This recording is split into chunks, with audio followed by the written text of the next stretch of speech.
So hello everyone, my name is Tarun and I am from IIT Dhanbad electrical engineer. तो अभी JEE में around 100 days बाकी है and अब जो ये फेज आने वाला है वो बहुत ज़्यादा इंपॉर्टेंट है एंड वही डिसाइड करेगा तुम्हारी। एंड अगर तुमने यहाँ से मेहनत करना स्टार्ट कर दिया एंड खुद की कैपेसिटी को पुश करना स्टार्ट कर दिया तो मैं डेफिनेटली श्योर हूँ कि तुम अच्छा करोगे।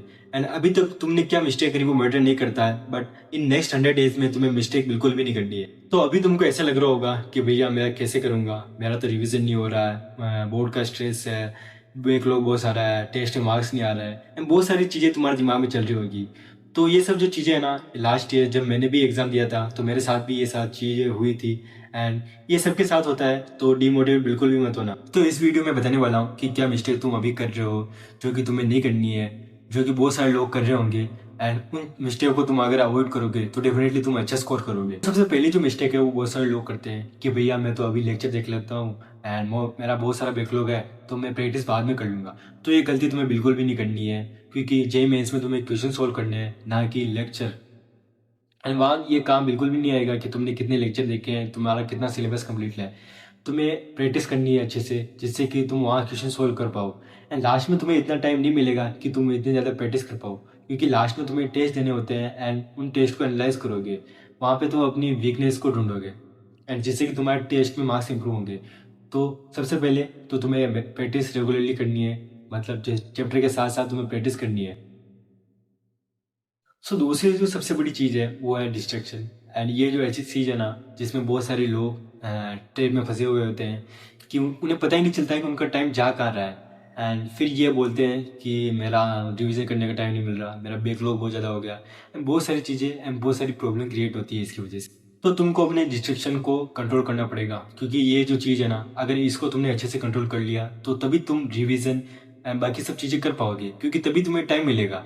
वरना तुम्हारा टाइम वैसे ही चला जाएगा टेलीग्राम पे, टेलीग्राम ग्रुप्स में, यूट्यूब स्ट्रेटेजी देखने में, रील स्क्रॉल करने में।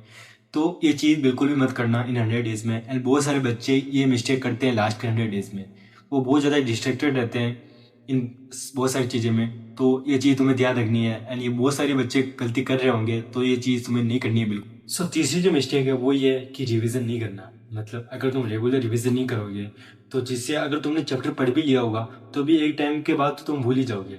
एंड रिवीजन ही वो चीज़ है जिसकी वजह से तुम्हारे टेस्ट में मार्क्स भी कम आते हैं एंड बहुत सारी मिस्टेक भी होती है जिसकी वजह से।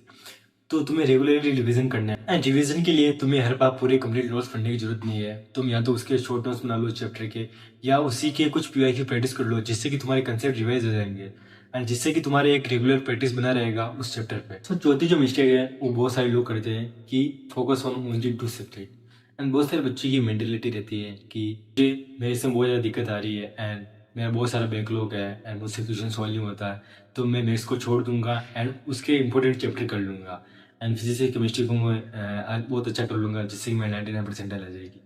एंड ये जो मेंटेलिटी होती है बहुत सारे बच्चों में होती है एंड इसकी वजह से मतलब बहुत ज़्यादा दिक्कत आने वाली है, क्योंकि दो सब्जेक्ट से जेईई में सिलेक्शन नहीं होता है एंड तुम्हें नहीं पता है कि तुम्हारे सिर्फ में कौन सा सब्जेक्ट टफ आने वाला है। एंड मैथ्स में भी बहुत सारे क्वेश्चन ईजी भी आते हैं, मतलब अगर तुम ओनली इंपॉर्टेंट चैप्टर करके जाओगे एंड उससे अगर टफ क्वेश्चन आ गया तो तुम नहीं कर पाओगे।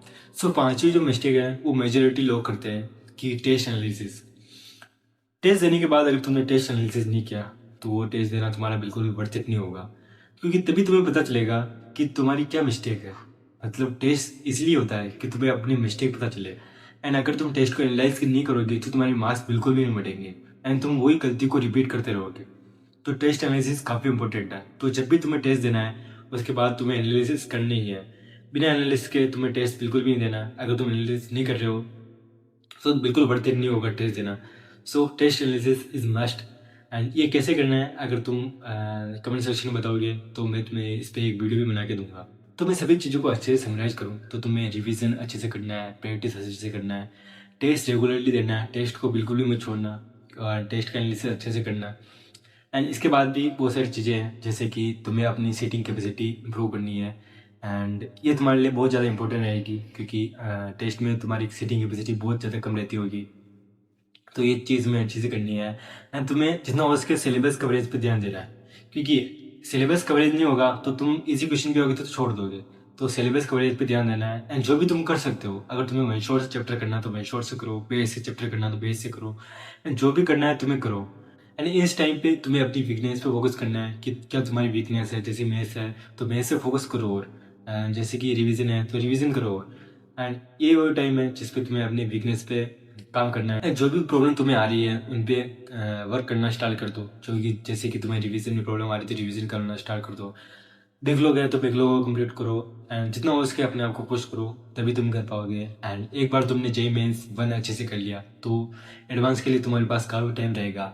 एंड तो एडवांस के लिए फ्रीली एंड से तुम मतलब प्रिपरेशन कर पाओगे, बिकॉज तुम्हारे मतलब दिमाग में ये नहीं रहेगा कि मुझे अपने टाइम और इम्प्रूव करना है। तो जेई मेंस 1 अच्छे से करो। एंड यहाँ पे बहुत सारे लोग मिस्टेक करेंगे आगे भी, एंड तो अगर तुम वो मिस्टेक नहीं करोगे तो डेफिनेटली तुम बाकी से आगे रहोगे। तो इस वीडियो में मैंने बहुत सारी चीज़ें डिस्कस की है। तो अगर तुम्हें किसी भी टॉपिक पे मतलब पूरा डिटेल वीडियो चाहिए, जैसे कि रिवीजन पे, प्रैक्टिस पे, एंड जैसे कि डिस्ट्रैक्शन हो गया एंड बहुत सारी चीज़ें, अगर तुम्हें उन पर डिटेल वीडियो चाहिए तो कमेंट सेक्शन में बताना, एंड मैं उस पर डिटेल वीडियो जरूर बनाऊंगा।